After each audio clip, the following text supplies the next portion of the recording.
आज हम पढ़ रहे हैं अपना सामाजिक विज्ञान का क्लास 6 का लेसन नंबर 14 जिसका नाम है मौर्य एवं शुंग काल। तो आइएगा प्यारे बच्चों शुरू करते हैं। सिसु नागवंश के पश्चात मगध पर नंद वंश का शासन हुआ।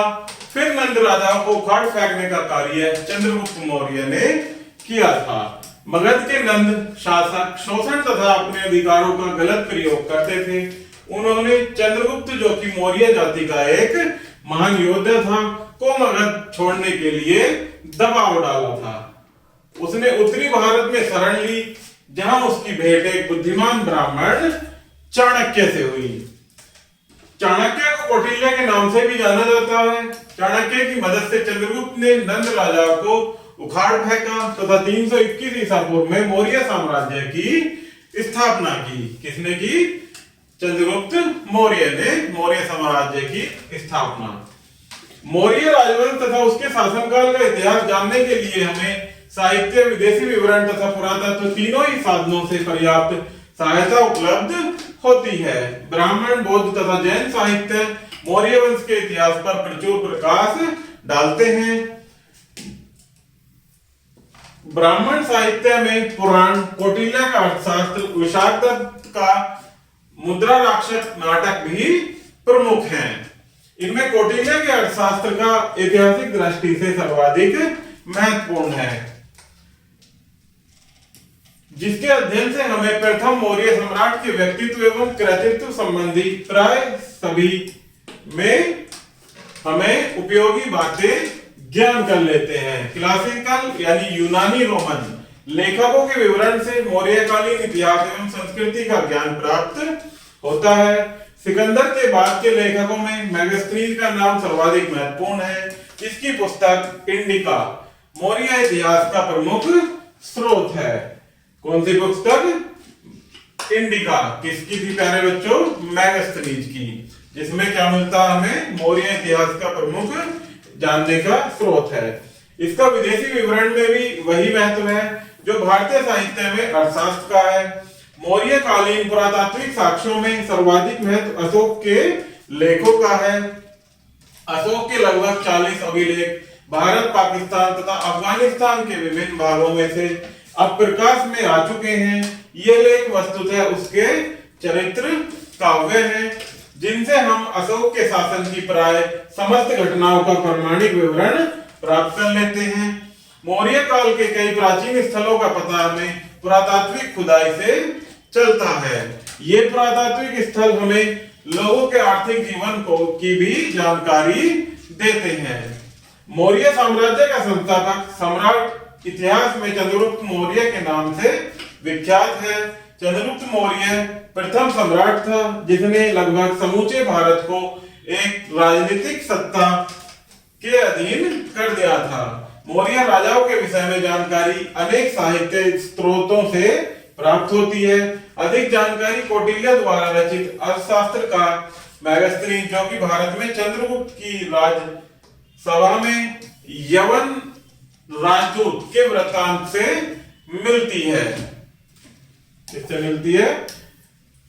चंद्रगुप्त की राजसभा में यवन राजदूत था। कौन?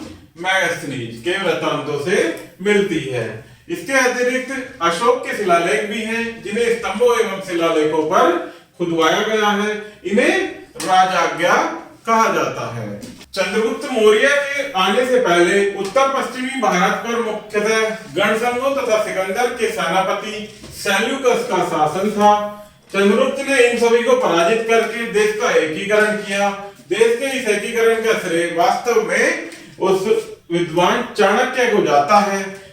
जब तक्षशिला विश्वविद्यालय में अर्थशास्त्र के जनक अध्यापक थे, सिकंदर के भारत पर आक्रमण के समय भारतीय राजाओं ने जिस कायरता एवं उदासीनता का प्रदर्शन किया, उसे चाणक्य ने केवल आहत हुए अपितु क्रोधित भी हुए। इसलिए देश की रक्षा तथा निर्बल राजाओं को उखाड़ फेंकने हेतु चाणक्य ने अपने शिष्यों को चंद्रगुप्त के नेतृत्व में एक सेना तैयार करने की प्रेरणा दी। चंद्रगुप्त भी उसका शिष्य था। चाणक्य के मार्गदर्शन में चंद्रगुप्त को एक देश का एकीकरण करने में सफलता प्राप्त हुई। चंद्रगुप्त ने चाणक्य ने चंद्रगुप्त को राजा बना दिया तथा स्वयं एकीकृत राष्ट्र के अमात्य अर्थात प्रधानमंत्री के रूप में कार्य किया। मौर्य साम्राज्य की राजधानी में बिहार में पाटलिपुत्र थी, जो कि आजकल पटना में है। चंद्रगुप्त मौर्य ने लगभग 25 वर्ष तक शासन किया। उसके पश्चात उसके पुत्र बिंदुसार ने लगभग 27 वर्ष तक शासन किया। तत्पश्चात 272 ईसा पूर्व बिंदुसार के पुत्र अशोक महान ने राज किया। किसने किया? अशोक ने। के बाद पढ़ते हैं प्यारे बच्चों अशोक महान के बारे में। अशोक महान की गणना भारत के महानतम शासकों में की जाती है। चंद्रगुप्त मौर्य द्वारा छोड़े गए साम्राज्य में वह केवल कलिंग साम्राज्य को ही जोड़ पाया। उसने 255 ईसा पूर्व में कलिंग, जो कि वर्तमान में कहां पर है प्यारे बच्चों? उड़ीसा में, उस पर आक्रमण कर विजय प्राप्त की। परंतु युद्ध की क्रूरता तथा विभत्स रूप में उसे इतना व्याकुल कर दिया कि उसके भविष्य में कभी भी युद्ध न करने की घोषणा कर दी। अशोक ने निर्णय लिया कि वह धर्म के माध्यम से लोगों का हृदय जीतने का प्रयास करेगा। इसलिए उसने शेष जीवन लोगों की भलाई तथा विश्व में धर्म प्रचार के लिए अर्पित कर दिया। विश्व इतिहास में हिंसा एवं युद्ध का परित्याग करने वाला एकमात्र शासक अशोक महान ही था। इसीलिए इसे क्या कहा जाता था प्यारे बच्चों? अशोक महान। आगे देखते हैं अशोक का धर्म। कलिंग युद्ध के बाद अशोक ने बुद्ध धर्म को स्वीकार कर लिया। उसने अपना शेष जीवन एवं कार्य मानव कल्याण को समर्पित कर दिया। अशोक के शिलालेख विश्व इतिहास के किसी भी शासक द्वारा लिखवाए गए अभिलेखों में अद्वितीय स्थान रखते हैं। उसने पानी के लिए कुएं खुदवाए, धर्मशालाएं बनवाई और सड़क के किनारे छायादार वृक्ष लगवाए। उसने धर्मार्थ एवं परमार्थ के कार्यों के लिए चिकित्सालय बनवाए तथा उनकी देखभाल करने के लिए अधिकारियों की नियुक्ति की। अशोक ने कहा कि लोग माता पिता, शिक्षकों, अपने से बड़े एवं ऋषि मुनियों तथा ब्राह्मणों का आदर करें तथा अपने सेवकों तथा सभी जीवों के प्रति दया का भाव रखें। इन सब शिक्षाओं के प्रचार प्रसार के लिए अशोक ने न केवल अपने संदेशों को स्तंभों पर अंकित करवाया, बल्कि उन्हें बड़े साम्राज्य के विभिन्न हिस्सों में शिला एवं चट्टानों पर भी खुदवाया। कई देशों में अपने दूत भी भेजे। उसने अपने पुत्र महेंद्र तथा पुत्री संघमित्रा को दूत के रूप में श्रीलंका भेजा था। आगे देखते हैं प्यारे बच्चों मौर्यों का प्रशासन। मौर्य साम्राज्य वास्तव में अपने समय में विश्व का विशालतम साम्राज्य था। ऐसे विशाल साम्राज्य के लिए विशाल प्रशासनिक ढांचा भी आवश्यक था। इतिहास के किसी भी अन्य काल में इतने प्रकार के प्रशासनिक अधिकारी नहीं थे जितने कि मौर्य काल में थे। प्रशासनिक ढांचे का केंद्र बिंदु राजा स्वयं होता था। पहले की तरह राजा की सहायता के लिए एक मंत्री परिषद होती थी। पूरे साम्राज्य को कई प्रांतों में बांटा गया था। प्रमुख प्रांतों का प्रशासन किसी राजकुमार तथा राज परिवार के सदस्यों को सौंपा जाता था, जिन्हें कुमार कहा जाता था। क्या कहा जाता था? कुमार।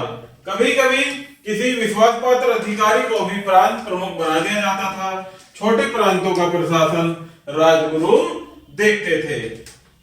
विभागीय अध्यक्षों को मुखिया या महामात्र कहा जाता था। उदाहरण स्वरूप किसी नगर के महामात्र को नगर व्यवहारिक कहा जाता था अथवा अधीनस्थ अधिकार युक्त कहलाते थे।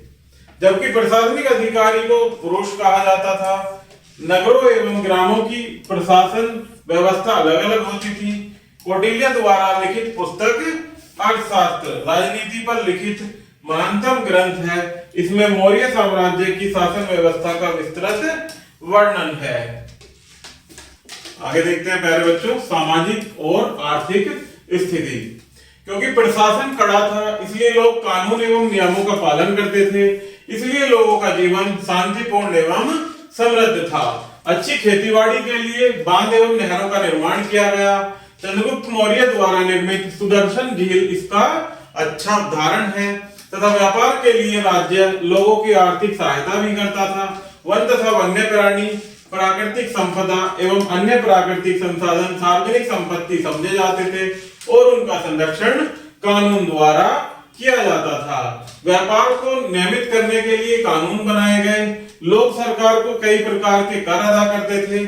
कर एकत्रित करने के लिए अधिकारियों की नियुक्ति की जाती थी। अधिकारी नियमित रूप से वस्तुओं की मानकता एवं गुणवत्ता की जांच पड़ताल भी करते थे। मौर्य काल में तक्षशिला, काशी, पाटलिपुत्र तथा अन्य स्थान शिक्षा के केंद्र थे। यद्यपि अशोक ने बौद्ध धर्म को अपना लिया था, फिर भी ब्राह्मण तथा जैन धर्मावलंबियों का पूरा सम्मान एवं संरक्षण करता था।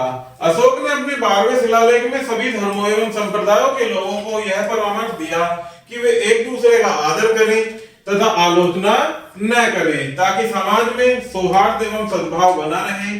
उसने यह भी कहा कि हम दूसरे के दृष्टिकोण को समझना तथा सम्मान करना चाहिए।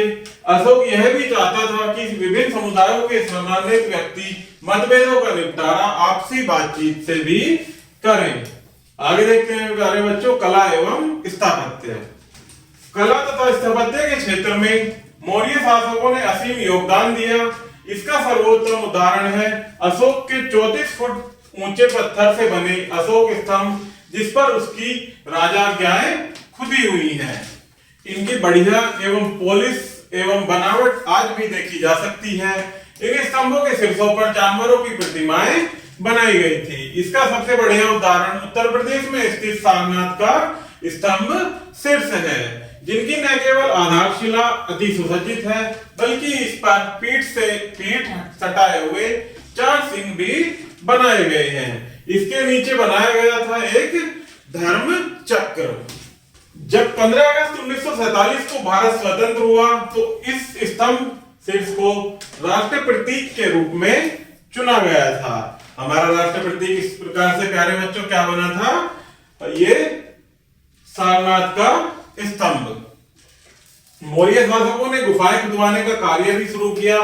इनसे कुछ प्रसिद्ध गुफाएं बाराबर तथा नागार्जुन पहाड़ियों में हैं। इनमें पत्थर द्वारा तराशी गई आदमकद मूर्तियां भी मिली हैं, जिनमें सबसे प्रभावशाली मूर्ति पटना के निकट दीदारगंज से मिली एक यक्ष की मूर्ति है। आगे देखते हैं इस प्रकार से प्यारे बच्चों, साम्राज्य का पतन। 234 ईसा पूर्व अशोक की मृत्यु के पश्चात मौर्य साम्राज्य पतन की ओर जाने लगा। कहते हैं कि अशोक ने अपनी पूरी शक्ति तथा राज्य के संसाधन नैतिक तथा कल्याणकारी समाज की स्थापना के लिए समर्पित कर दिए थे। इससे संसाधनों के अभाव में सेना तथा प्रशासन दोनों कमजोर होते गए। इसी कारण हिंद यवनों ने भारत पर आक्रमण कर उत्तर भारत के कई भागों को जीत लिया। अंतिम मौर्य शासक वृद्धरथ ने सेना का विश्वास खो दिया था। सेनापति पुष्यमित्र शुंग ने 187 ईसा पूर्व राजा का वध कर दिया और स्वयं राजा बन गया। भारत के इतिहास में 12वीं शताब्दी तक मात्र यही एक ऐसी घटना है जब किसी राजा का वध किया गया हो। पुष्यमित्र के शासन काल में ही सांची के प्रसिद्ध बौद्ध स्तूप को उसका वर्तमान स्वरूप दिया गया।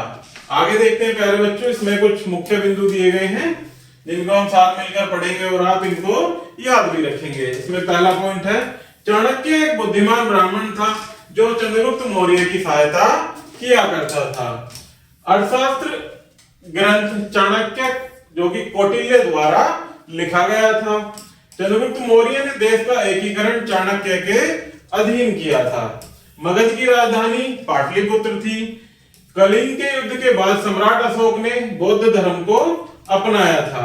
अशोक ने बौद्ध धर्म के प्रचार के लिए अपने पुत्र महेंद्र तथा पुत्री संघमित्रा को श्रीलंका भेजा था।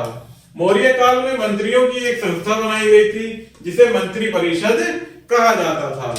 अशोक द्वारा निर्मित स्तंभ शीर्ष सारनाथ उत्तर प्रदेश में है।